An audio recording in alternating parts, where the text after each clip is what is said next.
Bom, eu já vim de uma família musical, né? Os meus pais não são ligados à música, mas todos os meus tios, são 7 irmãos que meu pai tinha, e todos eles eram músicos, eles tinham uma banda musical, né? Então cada um deles sempre tocou um instrumento e tudo mais, mas meu pai era menos, meu pai era percussionista da banda, mas praticamente não tocava, né? E da família da minha mãe, isso a família da parte do meu pai, parte da família da minha mãe tinha meu avô que era luthier, consertava violões e tudo mais, então foi só uma conexão, né? Quer dizer, foi um caminho, a maioria dos meus primos não toca, mas eu acabei indo por esse caminho, né? Depois aí, como isso vai despertando muito precocemente em você, na minha época pelo menos era assim, você começa a ouvir música, começa a ver um outro músico tocar, começa a ver música na rádio e tudo mais, e aí a gente vai, né, isso vai virando uma realidade na vida da gente, né? Quer dizer, na nossa época de infância, não sei na do Roberto, mas na minha, a gente tinha poucos recursos em relação a tudo, né? Era jogar bola, era, né, bolinha de gude, aquelas brincadeiras, né, mais antigas, e a música acabou sendo uma coisa meio de infância mesmo, de comprar bateria cedo e começar a tocar. Você foi autodidata, né? Você fez. Eu sou autodidata, eu nunca estudei, quer dizer, estudei depois, né? Mas formalmente, assim, eu não fui criado numa escola de música, né? Eu fui ouvindo, né? Uma coisa muito comum, assim, né? No músico, né? E o rock foi só uma consequência, né? Então, o rock te permite, sendo autodidata ou não, a você trilhar um caminho bacana. E foi o que eu estou tentando fazer até hoje. Bom, no meu caso também, criança, o que me chamou a atenção foram os discos de vinil que meus pais tinham. E o disco de vinil é um barato para criança porque além da música, né, você tem um álbum, então a parte imagética do disco de vinil também atrai muito a criança, né? Então acho que o primeiro, na verdade, foi atraído pelas imagens dos discos do que da música, né? E aí quando eu descobri que saía música daquilo dali, eu fiquei... E tinham muitos discos de rock, muitos discos dos Beatles e tal. Então desde pequeno eu comecei a ouvir.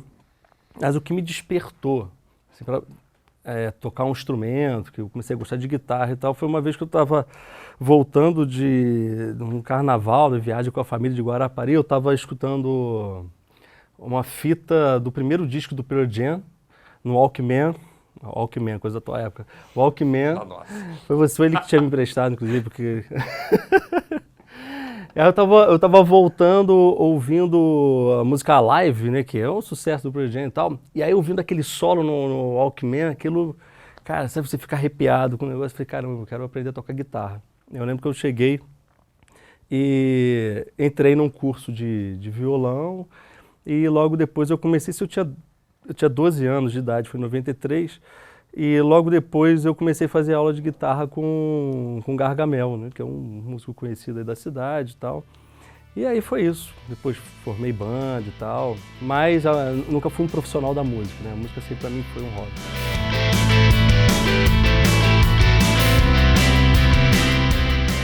A minha família não era propriamente fã de rock, né? Mas meu pai era fã de jazz, até hoje gosta muito de jazz, música clássica, né? Minha mãe já é mais assim, né, o que a gente chama assim daquele gosto popular, né? E, na verdade, na época do auge do rock brasileiro, minha mãe tinha muita coisa. Traje a Rigor, Legião Urbana, né, essas bandas nacionais. E aí fui até, né, o primeiro disco do Legião Urbana, minha mãe tinha em fita, que você falou do Walkman, né? E eu adorei aquele disco, sabe? Adorei, essa 1985, isso, se não me engano. E roubei pra mim isso. E aí foi, tipo, né, o despertar aí do rock. Então, quer dizer, acaba influenciando. Porque, né, quando você é criança ou ainda pré-adolescente, você tem muito convívio dos pais, né? Quer dizer, uma coisa, né, quer dizer, não todas as famílias têm isso, mas você tem muito convívio ali da família e acaba influenciando diretamente. Eu acho que sim. Então, se tivesse que dar uma resposta, eu acho que sim, acaba, né, influenciando diretamente, né?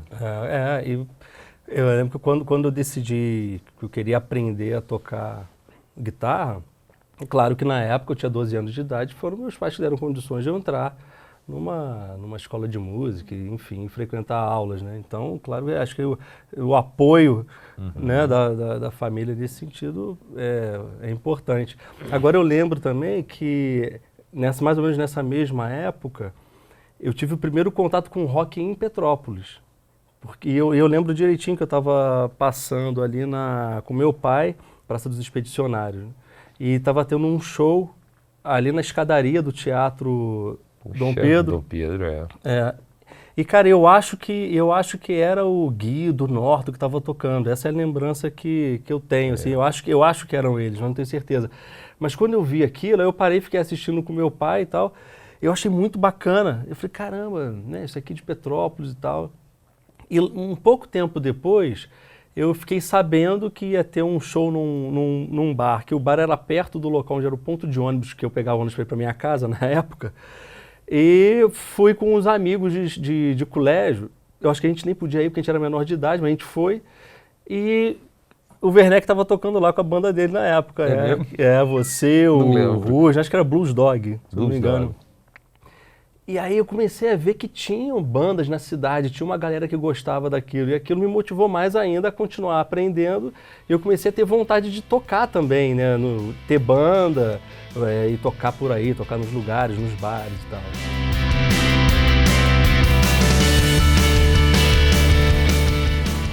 O rock era muito mídia na época que a gente começou a tocar, né? O rock rivalizava, talvez, com a MPB, a música popular brasileira, né? Também, você ia pra boate na minha época dançar rock, cara, entendeu? Não tinha, assim, muito, né, a música dançante que a gente vê hoje em dia, né? Então o rock era muito mídia, o rock estava presente em tudo que é lugar, né? E assim, eu acho que a visceralidade, né, do rock te conquista mais do que não estou dizendo que o rock é melhor, mas eu acho que a visceralidade quando você é mais jovem atrai muito. Atrai muito mais, porque assim, o rock dá espaço para várias coisas, para o virtuosismo da guitarra, né? Às vezes a guitarra do funk tem um virtuosismo. Estou usando o funk aqui, o funk James Brown, né? Não é o funk do MC, não. Estou dizendo o funk do James Brown.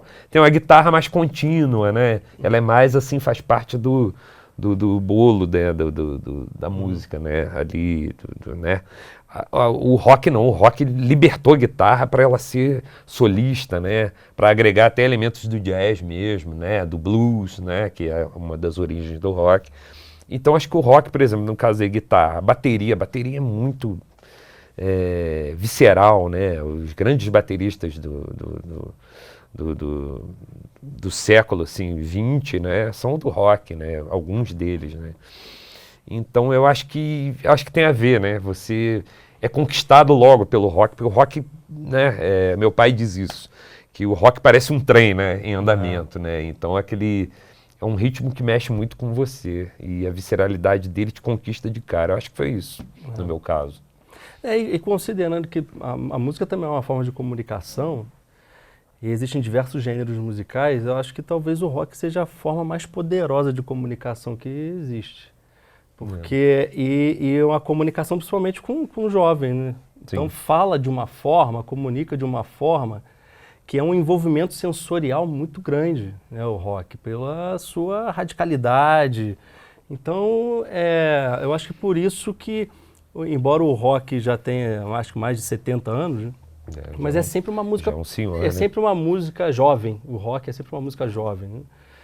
Eu acho que por causa disso, porque acho que é uma forma de comunicação muito visceral, uma explosão sensorial, né? E o rock durante uma época também, ele passou muita mensagem, né? Porque o que acontece? A época ali do Elvis, né, daquele início do rock mesmo, era tudo muito contido, né? Era tudo, era né? Então... É uma questão comportamental também. Mexeu muito com o comportamento durante uma época. Hoje em dia acho que não, né? Acho que hoje não, acho que o rock hoje já está mais moldado, né? Enfim, já se tornou um produto de mercado e tudo. Mas acho que nessa época, a época da contracultura e tal, acho que ele questionou valores da sociedade na época, valores relacionados ao comportamento e tal. Foi uma voz importante, por exemplo, contra a guerra do Vietnã. né? Então aquele Liberação contexto sexual, todo, né? exatamente. Então é um canal, né? O rock não é só um gênero musical, mas ele é um canal que acho que principalmente ele dá voz, numa época, né, deu voz àqueles que precisavam gritar. Sim, Né? exatamente. E o rock grita, porque o rock fala alto, então... E o grande barato do rock também é que você não precisa ser extremamente virtuoso. O rock é totalmente democrático. Se você tocar uma guitarra, mais ou menos, mas conseguir passar a sua mensagem, uma guitarra, um baixo, ou cantar de uma forma que não seja, né, extremamente virtuosa, pode ser uma fala, como, né, como adaptaram, misturaram o rock com o rap, né, e fizeram um rock falado. Nesse sentido ele é muito democrático, ele é muito popular, né? Porque qualquer um pode tocar. Exatamente. Você não precisa ter uma formação erudita, por exemplo, para tocar. Você pode passar a sua mensagem de uma forma simples, né? Com 3 acordes, 2.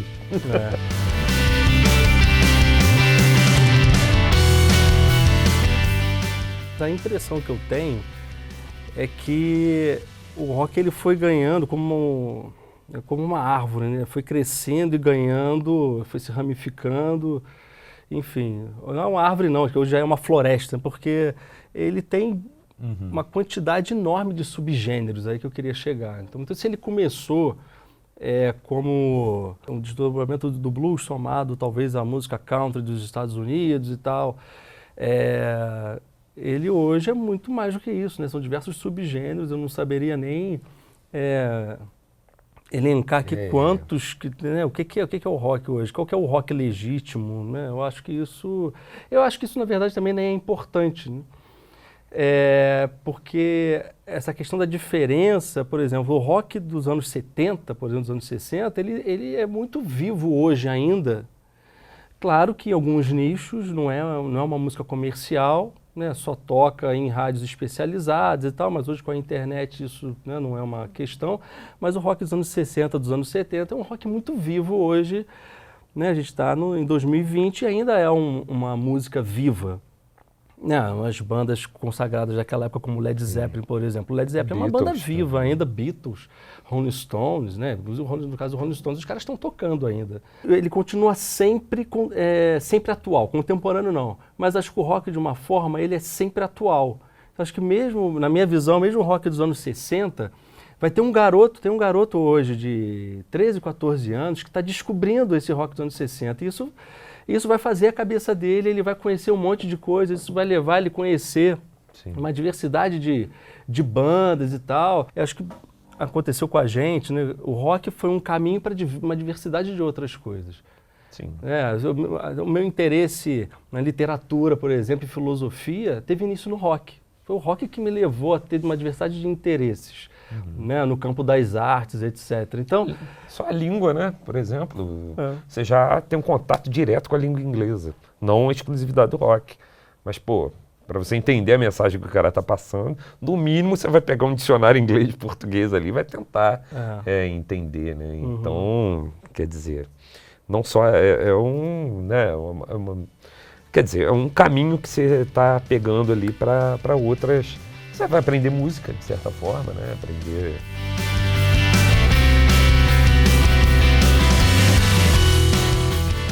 O músico, na verdade, ele pega influência desde o cara que está ali no bar tocando, né? Até o ícone mesmo, né? E acho que a nossa vida é feita de ícones, né?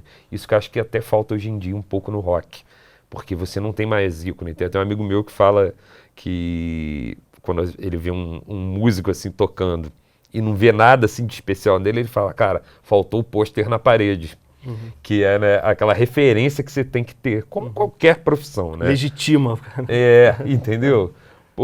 Então, quer dizer, eu acho que você acaba sendo influenciado, né, por várias situações, né? Eu tenho várias bandas, eu sou assim, como o Roberto diz, eu sou um catedrático em coisas que eu gosto, né? Tipo Led Zeppelin, Black Sabbath, Deep Purple, em Uriah Heep, em Beatles, em Rolling Stones. Acho que essas são bandas ícones, né? Para qualquer um que goste de rock, né? E através dessas bandas você tem músicos que são realmente a inspiração até hoje para você trilhar um caminho, né? Assim, o que a gente chama de suprassumo do rock, né? Então, eu acho que é por aí. Eu acho que depois da infância, que eu escutava lá os discos de vinil e tal, depois que eu comecei a procurar mesmo, foram as bandas dos anos 90, porque é a época que eu era adolescente. Então, eu tive uma influência muito grande da música grunge, por exemplo, o rock de Seattle, enfim, tem diversas classificações para esse tipo de música, mas que foi o Pearl Jam, o Nirvana, o Soundgarden, o Alice in Chains, bandas que eu gostava muito na época. Mas aí você descobre que o som do Soundgarden tem uma influência muito grande do Black Sabbath e do Led Zeppelin. Aí você vai conhecer o Black Sabbath e do Led Zeppelin. Então uma coisa vai levando a outra, né? E aí você chega, né, nas bases do rock e vai, claro, conhecendo outras bandas e tal. Então assim, eu sou um aficionado por rock, por música, mas não gosto só de rock, até porque o rock me levou a gostar de blues, de jazz e tal, né? Então, eu acho bacana isso, ele não é restrito. Né? O rock não é restrito, ele faz parte de uma cadeia que é infinita, né? Uma cadeia musical infinita. Né? E pegando esse paralelo de influências, a gente aqui é um país muito fora do eixo do rock, né? Quer dizer, o que a gente tem de roqueiros de verdade mesmo, assim, persistentes, né? São guerreiros, porque é uma coisa assim muito fora do eixo. Por exemplo, você ser um menino até hoje em dia, né? Nos Estados Unidos ou na Inglaterra, você vai ver, até hoje tem, né, o Lynyrd Skynyrd, por exemplo, uma grande banda americana, toca até hoje. Então você pode ir num show. Aqui no Brasil, você sempre dependeu de uma banda, por algum milagre do cara aparecer aqui, ou de surgir, como foi o Rock in Rio, né? Então você pega muita influência do músico brasileiro e até do músico que toca próximo de você, né? Porque você acaba trocando influências ou trocando conhecimentos com o cara, vendo o cara tocar, né? Aqui em Petrópolis, por exemplo, tem muitos músicos bons, né? Eu vou citar aqui o Francis Drake, que foi um cara influente pra caramba na minha geração. O André Guerin, que é um grande amigo meu hoje em dia, mas é um grande baterista. Enfim, vários outros. E colegas de profissão que a gente acaba, né? Pô, como é que você faz isso? Ah, sim, pô. Vai aprendendo, né?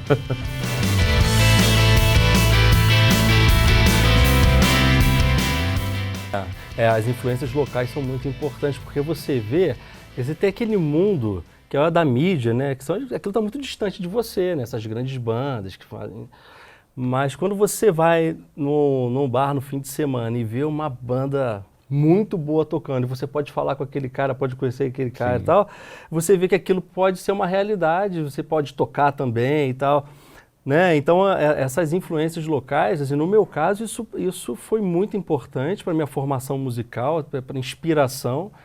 Claro que eu tinha essa inspiração nessas bandas que eu mencionei, mas me inspirava. O Werneck, por exemplo, uma grande influência minha. Foi uma das primeiras pessoas que eu vi tocando quando eu tinha, sei lá, 14 anos de idade, que eu fui lá e vi esse cara tocando na banda dele. E depois vim a conhecer essas pessoas todas, isso para mim sempre foi uma inspiração. Eu falei, caramba, é possível fazer uma banda e tocar por aí, né? Sim. Acho que é bem legal em Petrópolis, porque existe esse cenário há muito tempo. E isso que me chamou a atenção para depois vir a querer produzir um filme sobre isso, sobre o rock em Petrópolis, porque chama a atenção, o Werneck se arriscou a começar a citar aqui alguns, mas isso é um risco, né? Porque a gente sempre vai deixar alguém de fora, vai ficar o programa todo falando só nomes, e vai ficar um monte de gente de fora, não vai dar tempo de falar todo mundo, Sim. porque é tanta gente, são tantos músicos bons e relevantes nessa cidade, e assim, a relevância não tem a ver com sucesso, né? Como o sucesso é compreendido hoje em dia, que está relacionado a ganhar muito dinheiro e ter fama, não é isso. Mas tem muitos músicos de sucesso aqui, porque são músicos excelentes e que mantêm uma carreira como músico, alguns há décadas. Sim. Né? E eu acho que isso culturalmente para a cidade é muito precioso. Mas nem sempre valorizado.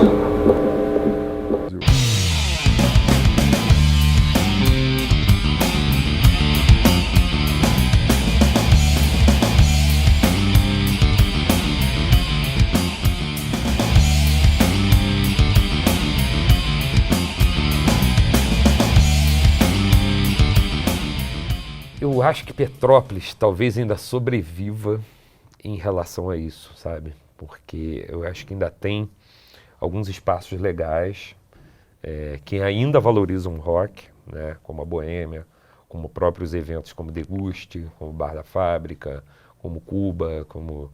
Enfim, né? Citar todos os lugares aqui, o No Crepe, o Confesso, né? Ainda mantém na sua grade de programação músicos da cidade e que tocam rock. Então, ainda existe, né? Tem o Solstício do Som também, que é de música autoral, né? E dá a voz à cena independente. Ainda claro, perdeu muito, porque não há mais, assim, a gente estava até comentando isso aqui, porque o rock está fora da mídia. Então, não tem aquele, né, não cativa ainda uma geração, uma leva imensa como teve na minha geração e na dele. Mas ainda tem aquele cara que vai pegar, vai ver a gente tocar ou vai ver uma outra banda tocar e vai querer seguir esse caminho. Menos ainda, né? Mas ainda vai ter. Né? E ainda tem muito espaço, graças a Deus, ainda tem bastante espaço para que a gente possa ter uma aposentadoria saudável. Poder se divertir, pelo menos. Se divertir. Eu tenho a impressão que o rock perdeu um pouco o seu poder de atração para o jovem de hoje em dia. Uma impressão que eu tenho. Eu tive essa impressão quando a gente fez o Neblina Rock no Clube Petropolitano, que foi um evento que reuniu gerações de bandas da cidade e tal. E o público, assim, eu arrisco a dizer que 90% do público tinha mais de 40 anos. Sim. E então, assim, foi um evento de rock no Petropolitano, foi bem divulgado, reunindo muitas bandas, se eu não me engano foram 22 bandas, foram 9 horas de rock and roll direto. E não atraiu o público jovem, não atraiu. O pessoal entre 20 e 30 anos não tinha quase ninguém. Quase ninguém. Muito poucos. A maioria de 40. Então aquilo me chamou a atenção. Eu lembro que eu conversei com um amigo também, músico também, depois disso, e ele é professor de ensino médio, o Celso. Uhum. E ele comentou, falei, cara, mas eu percebo nos meus alunos, que ele dá aula, né, para essa faixa etária, eu vejo que eles pegam o violão para tocar, não é igual como a gente fazia, né? Pegar um violão para tocar era meio que uma forma de transgressão de alguma coisa, né? Quem tinha o violão, pegava e fazia uma rodinha, estava transgredindo alguma coisa, né? Você precisava fazer alguma coisa diferente, né? Você tinha uma necessidade ali. Hoje em dia não, hoje em dia é uma coisa mais, enfim, acho que reproduz os valores que estão aí, né? Então, não é uma crítica, é simplesmente constatação. Constatar que é diferente. Então, acho que o rock não tem mais o apelo que tinha, eu acho, né? Mas me parece que o rock não tem mais o apelo que ele tinha para essa geração, para os adolescentes hoje e tal. Claro que sempre vai ter com certeza vai ter um garoto hoje de 12, 13 anos que está pegando uma guitarra e sempre vai ter. Acho que isso nunca vai acabar. Mas não tem mais o apelo que tinha. Eu fui fazer um curso em Caxias e tinha, assim, diversas idades, né? Tanto gente na faixa dos 60, quanto gente da faixa dos 20. E o professor citou um exemplo, um trecho do Cazuza. Aí o cara levantou o dedo e falou, quem é Cazuza? 20 anos de idade. Então, quer dizer... é um termômetro. Para você ver como, né? Quer dizer, o Cazuza não é só músico de rock, ele é um músico, né?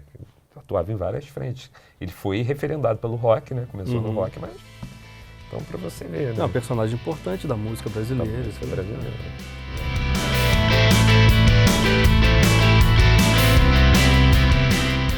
Eu era aluno de jornalismo. E eu tive que fazer um trabalho acadêmico, um tema livre. E como eu já tinha muito interesse, eu tocava e tal, falei assim, eu vou fazer uma matéria sobre rock. E aí eu procurei na época o Gargamel, que eu falei que havia sido meu professor de guitarra, porque eu sabia que o pai dele era músico também, e por ser mais velho, talvez pudesse contar algumas histórias de como o rock começou aqui, enfim. Aí, assim, foi feito, consegui marcar lá com o Ronaldo Cronenberger, e ele me concedeu uma entrevista. Nessa entrevista ele contou sobre as bandas dos anos 70, os shows no Mecanizado do Quitandinha, que davam 2.000 pessoas. Ele contou histórias assim que eu fiquei impressionado. Eu falei, caramba, não imaginava. Eu sabia que tinha uma história, mas não imaginava que era aquilo tudo, né? Então aquilo me impressionou muito, aí eu fiz lá meu trabalho e tal. Aí eu lembro quando eu apresentei o trabalho, eu fiquei tão empolgado que eu intitulei a matéria de Petrópolis, a cidade do rock. E aí quando eu apresentei o trabalho, o professor elogiou o trabalho e tudo, mas ele fez uma provocação extremamente construtiva. E acho que foi essa provocação que me fez, caramba, eu preciso fazer alguma coisa sobre isso. Que ele falou assim, olha, mas esse título aí, Petrópolis, cidade do rock, foi forçação de barra. E aí quando ele falou aquilo, eu pensei assim, cara, as pessoas não têm ideia da história que Petrópolis tem com o rock. Pô, vou contar essa história algum dia, de alguma maneira. Se eu não me engano, isso foi lá em 2004, por aí. E aí eu fiquei com essa ideia guardada.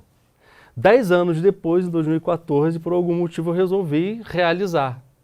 Aí conversei com um amigo meu, Gregory Bastos, que é um diretor de fotografia, produtor de vídeo e tal. E ele, felizmente, topou a enrascada, né, porque a produção completamente independente. A minha esposa, a Érica Fogel, que também topou ajudar na parte administrativa, etc., porque para produzir um filme você precisa ter organização, né? E aí a gente começou a produzir. E aí eu vou começar da onde? Pesquisa. E aí você não tem referência nenhuma, porque como a história não foi contada ainda, Muito você solta, não né? tem um livro, você não tem nada. E aí a pesquisa é feita diretamente com quem viveu essas histórias, né? Aí eu comecei a conversar com os músicos lá no final de 2014, e aí que a história do filme começou. Uma história vai puxando a outra, vai puxando outro músico, né? É. E aí é muito grande a história Não parece não, porque o músico petropolitano é um sobrevivente. Eu digo isso de cátedra, porque ele vive sempre à margem do que... Tanto que teu professor falou aí, porque é uma história realmente desconhecida do que é vivido aqui. É isso. Sabe? É uma história que ficou né, restrita a quem viveu. Então os músicos conhecem essa história, né? Mas mesmo assim ela está fragmentada, porque cada um viveu um pouco. Então a minha intenção é pegar... Eu tenho um grande quebra-cabeça. Eu tenho que montar ele e criar uma narrativa para a história do rock na cidade, porque essa narrativa não existe. A história existe, mas ela nunca foi contada, então eu preciso contar. Então a gente vai entrar agora em fase de edição. A nossa previsão, não sei se é previsão ou desejo, é que o filme fique pronto em março desse ano. A gente está em 2020, a gente começou a fazer isso no final de 2014. É claro que produzindo de maneira intermitente, até por ser uma produção independente, nós não tivemos nenhum recurso para investir nesse filme. Então, recursos próprios. E a gente fez até agora cerca de 70 entrevistas, mais ou menos. Algumas, inclusive, fora de Petrópolis. Nós fomos ao Rio, nós fomos em São Paulo, inclusive Werneck. Né? Nós fomos em São Paulo juntos, e lá nós fomos entrevistar um amigo do Werneck, que é o Bruno Sutter, que foi um músico importante. Ele é petropolitano, não sei se ele é petropolitano, tocou aqui há muito tempo. E entrevistamos lá também o Dudu Monsanto, né? O Eduardo Monsanto, que embora não seja músico, mas participou ativamente do cenário aqui e tal, sempre foi um entusiasta. Então, assim, o filme, claro que tem um custo, então, devido a essa questão, a gente não pôde se dedicar tanto ao filme, mas agora a gente pretende finalizar até março.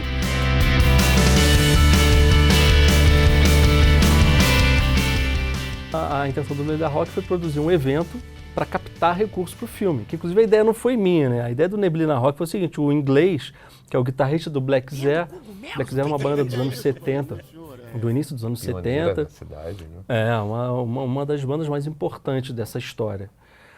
Ele falou, pô, vamos reunir o pessoal aí em algum lugar e fazer um show para levantar uma grana pro filme. Aí eu achei a ideia legal e tal, mas pensei assim, pô, é impossível fazer um negócio desse, né? Mas tem uma galera que botou uma pilha e tal, chegou junto, a fábrica de som deu um apoio com relação à organização do evento e tudo. Estrutura, né? De estrutura. Então, o que foi fundamental para que a gente conseguisse fazer, a gente fez o Neblina Rock. Na verdade, a gente não conseguiu levantar recurso para o filme.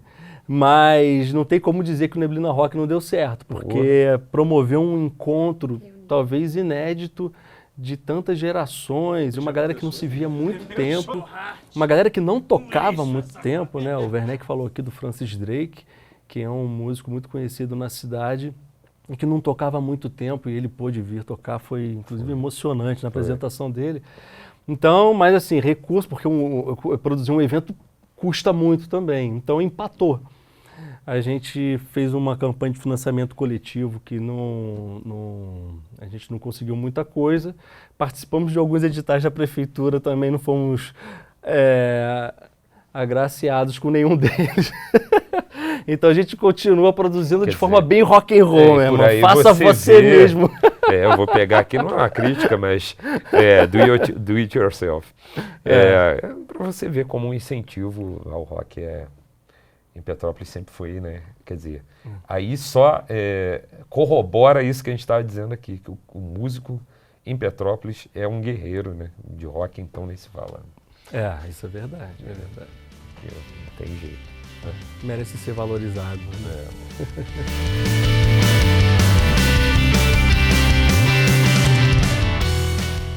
Eu acho que é muito importante os petropolitanos conhecerem isso, as pessoas que moram em Petrópolis, ou não apenas, né, mas enfim, conhecerem isso, porque como é uma parte da nossa cultura local desconhecida, eu acho que ela tem que ser conhecida, eu acho que é a valorização da nossa cultura. Então, acho que isso é positivo. No nosso caso é o rock, mas tem tantas coisas nessa cidade que acontecem, que aconteceram e que a gente não sabe. Né? A Petrópolis é reconhecida como uma cidade histórica, uma cidade que tem um patrimônio cultural, um patrimônio natural e tal, mas a gente conhece uma história oficial. Né?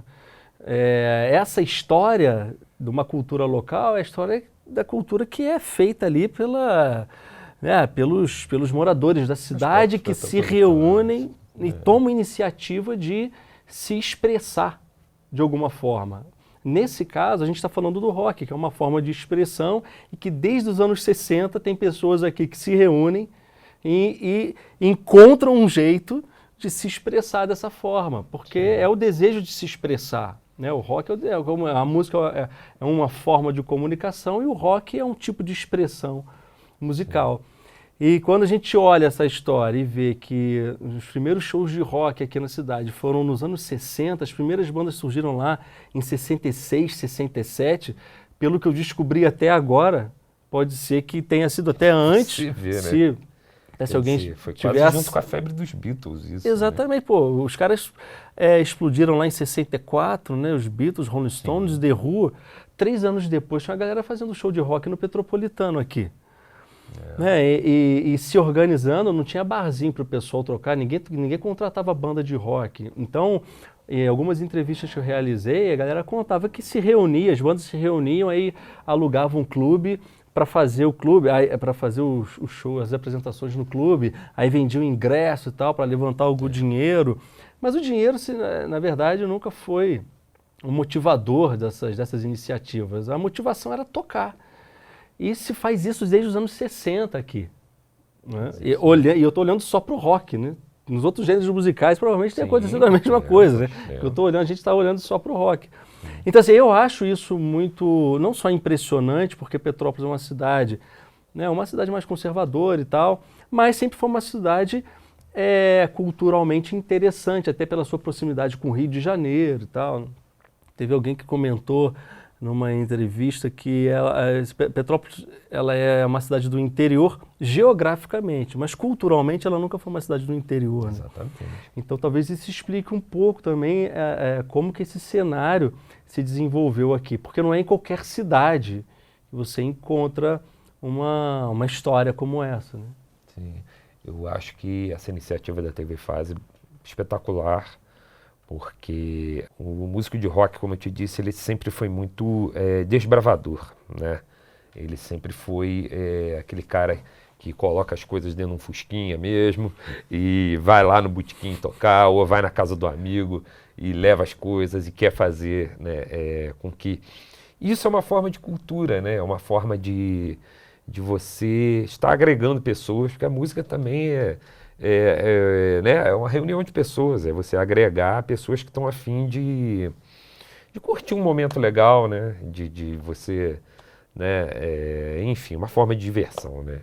E eu acho que essa é uma iniciativa bacana, não só para o povo de Petrópolis, mas para quem também trabalha, porque tem gente que trabalha com isso, precisa trabalhar com isso, mas eu acho que vale muito a pena incentivar o artista local e incentivar a cultura local, porque, igual o Roberto falou, é muito conservadora a cultura petropolitana. Cidade de corais, não que coral seja uma coisa conservadora, não é isso? Tem corais excepcionais em Petrópolis, mas não tem só corais, né? Não tem só o Museu Imperial de Cultura na cidade, não tem só a Casa Santos Dumont. Tem pessoas excelentes, são abalizadas e que movem muito a cultura aqui da cidade. Sem dúvida.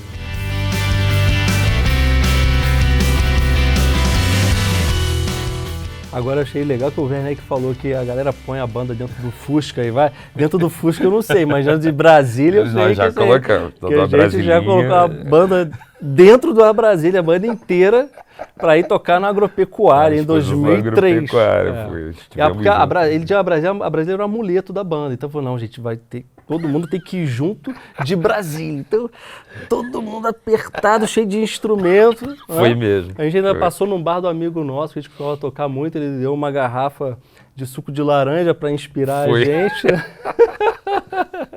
E a gente foi de Brasília. Fechamos o show do Revelação. A gente participou de um festival, na época, que era um concurso de bandas. Os 3 primeiros colocados iriam tocar no palco principal da Agropecuária, abrindo para alguma atração principal, que seriam Titãs, Kid de Abelha e Paralamas de Sucesso. Nós ficamos em segundo lugar e nós iríamos abrir o show do Paralamas de Sucesso. Aí beleza, a gente estava feliz da vida. Só que aí um belo dia a organização lá da Agropecuária fez contato com a gente e disse, olha, não vai dar mais. Por algum motivo lá, não ia ter mais banda de abertura para o Paralamas e a gente só tinha 2 opções. Sobrou para vocês essas aqui, né? As 2 opções eram tocar antes do Revelação, né? Antes do Revelação ou depois do Revelação. Uma banda de rock. Nós éramos uma banda de rock e o Revelação, obviamente, uma banda de pagode, né? E aí a gente ficou preocupado, inclusive, com a nossa integridade física, porque você imagina... Quantos milhares de pessoas querendo ouvir pagode. E a gente entra lá, a gente tinha músicas próprias, né, que eram músicas do Alexandre Pestana, que é um grande músico da cidade, era o vocalista da banda. E a gente tocava covers, a gente tocava Led Zeppelin e tal. E a gente preferiu tocar depois, porque se tocasse antes, todo mundo, imagina, todo mundo aguardando a Revelação. A gente entra lá tocando Led Zeppelin. Teve um cara que abriu, né? Foi aquele tributo a Raul Seixas, que era até o... do prefeito, é verdade. Coitado. É verdade. E o Raul Seixas ainda era mais popular do que a gente. Né?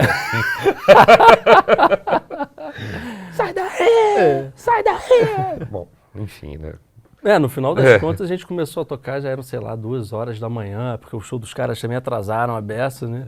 E aí a gente, eu olhava de trás assim, a gente tava no camarim olhando...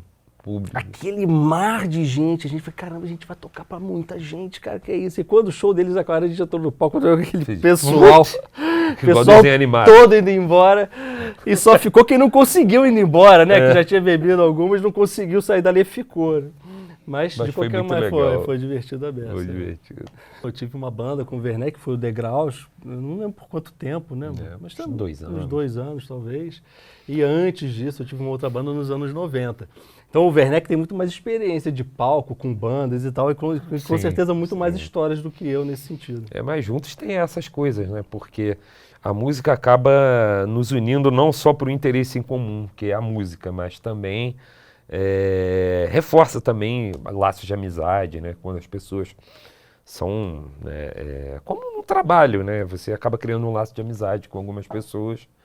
E, né, o Pestana já era meu amigo há muitos anos, e ele depois veio a ser meu grande amigo, como é até hoje, e a gente acabou reforçando. Então tudo que você passa na música e fora dela acaba virando uma coisa bacana, né? Tem várias ótimas lembranças, assim, né?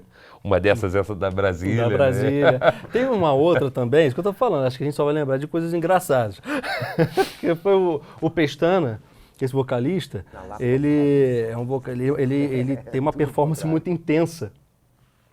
Então ele tinha um problema na nossa época, porque o cabo do microfone estava sempre dando mau contato, e como ele se mexia muito, o cabo quebrava, não sei o quê, estava sempre cheio de fita isolante, né? Já sei a história que você Aí vai a contar. gente a gente juntou uma grana e comprou um equipamento de um microfone sem fio para o Pestana.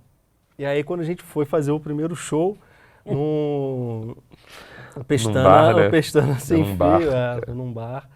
E o bar é o seguinte, era uma loucura tocar lá, porque o dono do bar, o falecido Otávio Anichini, muito conhecido na cidade como Dedinho, né, que era o apelido dele, ele abria o espaço para a galera tocar, mas ele não tocava no bar, tocava em frente ao bar. Em frente ao bar era do outro lado da rua. Então assim, tinha o bar, tinha a rua, e a gente tocava na beira do rio, do outro lado. Então, um platôzinho de cimento legal, ele né? deu uma cimentada lá e tal, a gente tocava lá. Aí o Pestana, nesse dia, o Pestana com o microfone sem fio, a gente começou a tocar, beleza, tava tudo bem, daqui a pouco veio um ônibus, porque eu passava ônibus, passava carro e tal. Você tava dentro do bar, viu o ônibus passar. O ônibus passava na frente. Aí o Pestana fez sinal pro ônibus, cantando. Ele fez sinal, o ônibus parou, o Pestana entrou dentro do ônibus, o ônibus foi embora, e ele foi cantando. E a gente continuou. O motorista já conhecia a gente, levou ele embora. Levou ele embora. A gente continuou tocando, aí a gente parou, obviamente, né? Todo mundo rindo. Então daqui a pouco vem ele e o ônibus foi embora. Virou, a gente não via mais o ônibus. Perdeu-se o sinal com o Pestana. Daqui a pouco vem o Pestana correndo lá do final da rua, né, cara? Aí ele chegou injuriado, que falou que o motorista cobrou passagem. Teve que soltar lá no próximo ponto de ônibus, né? Essa história foi boa.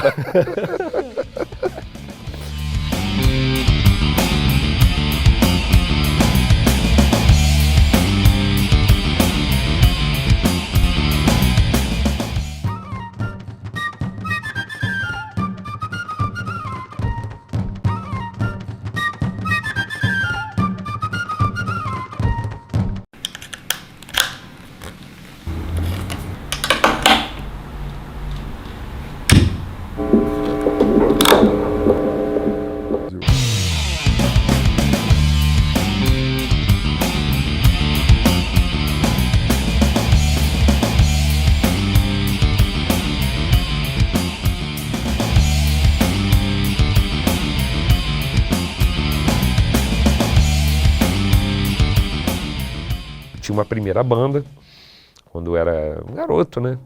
E aí a banda acabou, porque o cara, né, ele, enfim, né, criou uma família, começou a ter família com 17 anos, engravidou uma menina, e aí a banda acabou. Aí me chamaram para uma outra banda, eu estava parado, e aí sempre tem isso, né? Sempre tem um pormenor, porque você tem pessoas envolvidas, né? Então... E no rock acaba que você toca um baixo, uma guitarra, uma bateria, então são 3, 4 pessoas que, né, acabam um dependendo do outro ali, né? Então, musicalmente falando. E aí nessa outra banda que eu entrei, a gente começou a compor um repertório de músicas próprias e o cara foi convocado para o exército, a banda acabou. Aí a gente estava sem fazer nada, o que a gente vai fazer? A gente vai tocar na noite. Falei, eu tinha 17 anos. E aí a gente começou a pegar um repertório imenso de várias coisas, desde samba, que estava em voga na época, a MPB, a axé music, que estava surgindo na época, a rock, né? Acaba que a sua referência fica até perdida em situações como essa. Mas eu sempre optei pelo rock, e sempre, né, primeiro porque eu sempre gostei muito de rock. E segundo porque, como eu te disse... para mim, os grandes bateristas, que é meu instrumento, eu nem comecei como baterista, na verdade, eu era vocalista, mas os grandes bateristas eram do rock, pelo menos para mim. Então, a minha identificação foi muito imediata com o rock, apesar de eu tocar de tudo, né, quase de tudo, a minha identificação foi, né, os meus ídolos, as minhas coisas, assim, de referência sempre foram do rock. Então, por isso que eu trilho esse caminho até hoje. Apesar de eu tocar de tudo, mas todas as bandas que eu entro, ou sou convidado, ou que eu formo, sempre são ligadas ao rock e ao blues também, que é um estilo paralelo ao rock, né? Quer dizer, o estilo que deu origem ao rock, né? Um dos muitos estilos, né? E aí, no caso do Werneck, você toca há quanto tempo? Toca 31 anos, mais ou menos. Toca na noite, até hoje, né? Toca muito, tá direto tocando aí. Eu tenho uma banda de trabalho próprio e noite, né? Noite a gente sempre tá... Noite que a gente chama, você toca na noite. Não, né? A gente trabalha, né, na noite, né? No circuito no noturno, circuito, né? De bares e shows, enfim, né? Existe um circuito, né, em alguns lugares que abrem espaço para bandas e algumas iniciativas mais alternativas, como o Solstício, por exemplo, né, que dão espaço para bandas. Porque nem todas as bandas têm uma proposta que reúne músicas comerciais, mais comerciais, que são músicas mais adequadas para se tocar em bares, né? Com exceção de algum bar que seja um bar de nicho ali, mas acho que em Petrópolis não tem mais isso, né? Acho que o que rola aí... Não. Então, muitas bandas, a banda da garotada e tal, toca em festivais que são organizados aí na cidade, enfim.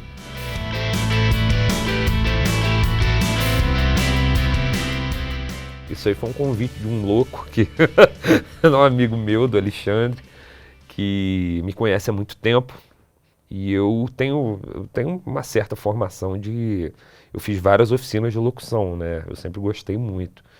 E aí ele falou, pô, Marcelo, eu tô com uma rádio alternativa, né? Aí, como eu conheço alguma coisa de blues, de rock, né? Aí eu fui convidado por ele. Então eu sou programador, sou apresentador, faz tudo do programa e de algumas coisas da rádio também, a programação, né? Mas é uma coisa assim muito assim, como eu disse para ele, é igual a pessoa vai na igreja para rezar toda semana, eu vou lá a minha igreja é lá na rádio. Então, uma vez por semana eu vou lá fazer meu culto, a música, né? Que é uma coisa que até, né, me salvou, né? Me salvou assim de ser uma pessoa comum, né? De ser um cara, né, que um trabalhador comum que vai para o seu emprego de 9 às 6 e tal. No rock, né? É igual eu falo com ele, o Roberto agora ele é um homem de família. Eu, coitado do meu filho, ele ia pro aniversário com a minha mãe. Cadê teu pai? Teu pai tá tocando por aí, tá, né? Coitadinho. Então, desculpa, João. Reunião da escola, né? Minha mãe que ia, coitada, né? Então, mas assim, mas me salvou de ser apenas, né? Como o Roberto também não é, porque ele tem amor ao rock também, eu tô brincando com ele. Ele é um homem de família, um rapaz de família também. Mas assim, nos salvou de ser, né? Pessoas apenas, né? O rock traz um algo a mais, né? Pelo menos a gente sente isso, né? Traz um algo a mais, né? E eu acho que desperta muitos outros interesses, né? Eu acho que não é só o rock, né? Talvez para alguns sim, não sei, mas pelo menos para mim, eu acho que para você também, o rock, na verdade, ele é um catalisador de muitos outros interesses, né? E que são coisas que dão gosto à vida, né? Enfim, que motiva. A gente estava ali conversando antes de começar o programa, estava falando assim, pô, e aí, cara, quando que a gente vai conseguir fazer um som e tal? A gente fala isso, sei lá, quantos anos, né? 5 anos, no mínimo. Aliás, aqui em Petrópolis isso é muito comum nos músicos, né? Pô, e aí, vamos fazer um som? Acho que essa frase como se fosse um encontro dos caras que são profissionais do futebol e não são, né? Vamos fazer um final de semana, um churrasco, uma pelada? Vamos lá. Então, a gente pega nossas guitarras, nossos instrumentos e vai para casa de alguém... fazer uma confraternização, que é isso, né? Acho que o rock e a música nos dão esse interesse em comum, né? De compartilhar boas coisas, né? E você está com os amigos, né? Isso é bacana, porque você compartilha uma coisa com os amigos que é muito especial. Você ter um grupo de amigos, músicos, e aí a gente vai lá e vai fazer um som, cada um toca um instrumento e tal. É muito legal se fazer isso, né? Então assim, por isso que pra gente é muito especial, né? Eu não imaginaria não ter isso na minha vida. Né? Eu costumo dizer, eu falo às vezes com a Manuela, com o Arthur, meus filhos, né? Uma das coisas mais importantes que eu fiz na minha vida foi aprender a tocar guitarra. Assim, eu nunca ganhei um centavo. Quer dizer, mas ganhei sim, lá quando eu tocava, lá ganhava um cachezinho e tal. Uns centavinhos. Eu sempre saía do bar devendo, nunca... Não, mas assim, foi uma das coisas mais importantes que eu fiz, foi aprender a tocar um instrumento, porque aquilo é uma coisa sua, né, que você aprende, que você desenvolve aquilo dali, independentemente se você vai ganhar dinheiro ou não, mas que dá muito prazer, porque você se expressa de uma outra forma, né? A gente aprende a se expressar de uma forma convencional, por meio da nossa língua, no nosso caso a língua portuguesa. A música, ela te oferece, te possibilita se expressar de uma forma muito diferente, né? E que é uma forma que é muito mais sensível, né, do que a nossa fala, né, que é muito mais convencionada, etc. Né? Então, e quando você compartilha isso, sozinho isso já é bom, tocar. E quando você compartilha isso e junta isso com amigos, né, e você faz música junto, é indescritível o prazer. Eu acho que isso é o mais importante. A galera é profissional, e aqui tem vários que são excelentes profissionais e dependem disso para ganhar dinheiro. Puxa, eu admiro muito quem consegue ser um profissional da música, não só pela dedicação, mas para se chegar a esse nível. Então, eu realmente admiro muito. Um caminho muito tortuoso, né? Realmente é muita dedicação, né? Por isso é admiração. Você tem que ter... Não é fácil fazer, você tem que ter muita disciplina, determinação e tal. Não é fácil fazer.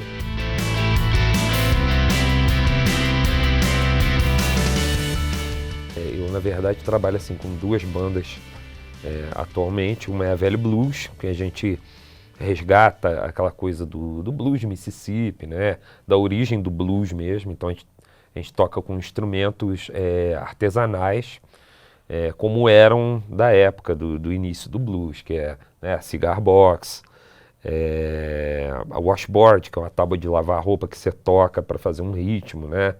E também instrumentos convencionais, como a bateria, é o único instrumento assim mais convencional que a gente toca, né? E é um trabalho de resgate do blues, né?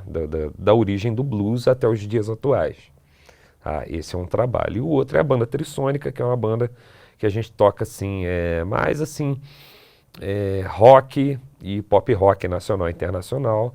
E aí é um trabalho realmente mais focado no mercado de bares né, e shows, né? E shows assim, né, mais assim formais, né? Não muito radicais como a Velho Blues, né? Uma coisa mais assim, popular, né, dizendo. Esses são os dois trabalhos principais. E também tenho vários outros músicos que eu toco, como o Rusney, né, na Bluebirds, como a Banda 80, que a gente toca assim pouco, mas é assim mais coisa de festas temáticas com coisas dos anos 80 e por aí vai.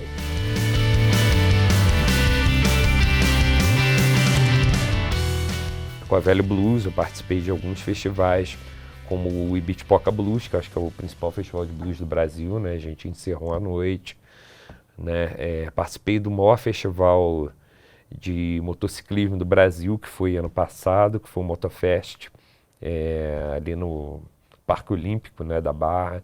A gente também foi convidado. E fora outros, né, como o Tales from the Blues, que é um festival que tem em Tremembé, que é de blues, né, enfim, do interior de São Paulo, um dos principais, né, do interior de São Paulo. Enfim, né, esse e mais alguns outros. Rio de Janeiro, a gente tocou no Mississippi Delta Blues lá, a gente dividiu a noite lá com o Flávio Guimarães, né, com um dos grandes gaitistas do Brasil, de blues, né. Então a gente está trilhando o nosso caminho aí, né. E aqui em Petrópolis, com a Trissônica e com a Velho Blues, a gente toca muito Cervejaria Boêmia, que está sempre... A gente tem uma banda de karaokê com a Trissônica, que tem mais de 520 músicas para você chegar lá e escolher uma música para cantar. Isso é uma loucura isso. Os caras têm uma banda ao vivo, Né? karaokê ao vivo. Karaokê ao vivo, né? Toda quarta-feira. E além dessas 520 músicas, tem também o nosso repertório, né? Que a gente toca também nos degustes, Boêmia, no Crepe, confesso, vários, né? Aqui em Teresópolis, por exemplo, a gente tocou, a gente estava falando, né, no Festival de Cerveja da Montanha, que é um festival de vários cervejeiros, que aliás é uma coisa muito bacana que está rolando em Petrópolis, né, que está virando um polo cervejeiro artesanal, e a gente tem muito incentivo dessa galera também para tocar por aí, tanto com a Trissônica quanto com a Velha Blues. Então, é mais ou menos isso aí. Não, e é interessante como é que essas festas em Petrópolis, por exemplo, eu não sei, aí pode ser só impressão, né? Não posso dizer porque também não frequento tanto. Mas quando eu vou, sempre tem uma banda de rock tocando. Sim. Isso é uma coisa que me chama a atenção também. Eu lembro que na época da Brown Fest, aí eu acho que até vocês estavam tocando na Boêmia, e estava rolando Deguste ao mesmo tempo, ou era Deguste ou era aquela Beer Garden. Aí no dia seguinte eu fui lá e tinha uma outra banda de rock tocando. E aí eu pensei assim, cara, imagina o turista que vem na cidade, o cara vai na Brown Fest e vê os caras tocando na Boêmia, né, uma banda de rock maravilhosa, e no dia seguinte o cara vai na festa ali de tarde, em frente ao Mais museu, rock na cabeça tem outra dele. banda de rock, e músicos assim, né, de altíssima qualidade. Então, me parece que o rock é um gênero predominante também nessas festas, né? Acho que não é o único, né, porque tem outros... Sim. Mas me parece que é no Deguste, por exemplo, é o Gargamel, que é o curador, né? É o organizador que escala as bandas, né? E tudo mais. Então ele é roqueiro, né? Então não tem jeito, né? Mas ele tem também lá um dia que é do sertanejo universitário, né? Sertanejo mais em voga aí, né? Então, mas assim, é bacana o incentivo, né? A gente vai trilhando, né? Que em Petrópolis sempre teve muita oscilação em relação a isso, né? As bandas tinham que, como você disse, né? Tinha que se reunir num espaço público, tipo Centro de Cultura, que é um lugar também essencial, né? No rock petropolitano, né? Inclusive eu trabalho lá também, porque não tinha lugar. Então o cara ia lá e, pô, vamos lá, tentar fazer uma bilheteria lá, né? E tentar seguir em frente, né? Então, agora eu posso dizer que é um dos melhores momentos para o rock em Petrópolis, apesar de tudo contra, da mídia está, né? O rock está em segundo plano na mídia e tudo mais, né? Mas hoje em dia talvez seja um dos melhores momentos aí.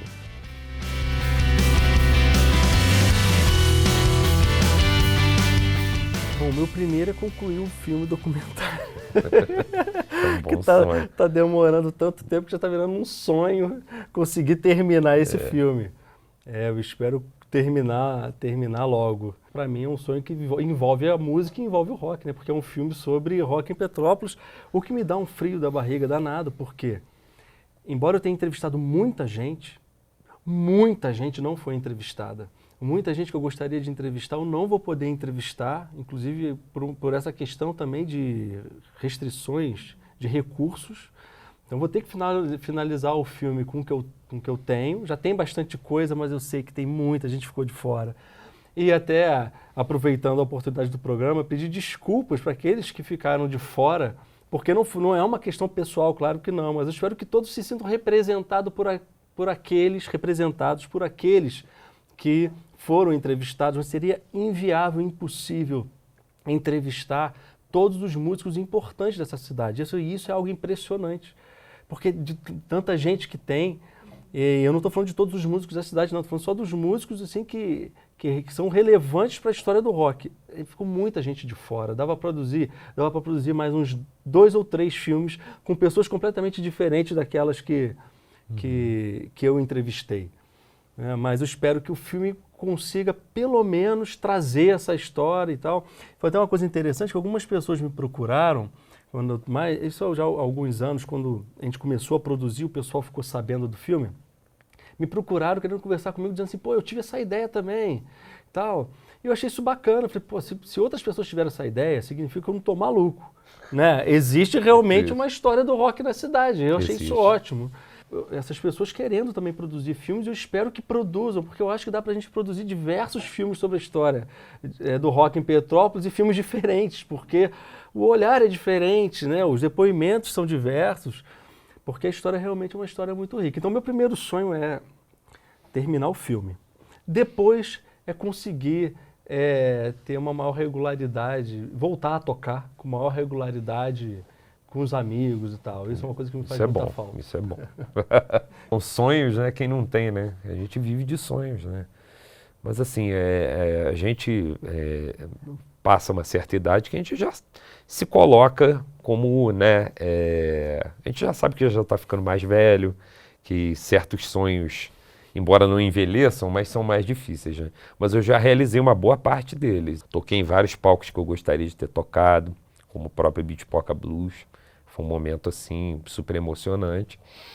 Mas ainda tem muito a conquistar ainda, porque a música nos dá esse, né, nos dá sempre esse sonho. Penso assim.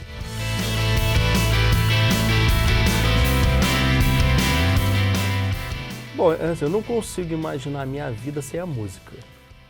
Não consigo mesmo. Impossível viver, para mim é impossível viver sem música. Arrisco dizer que talvez não vale a pena viver sem música. Para mim é uma parte fundamental do meu cotidiano. Então, sei lá, é vida.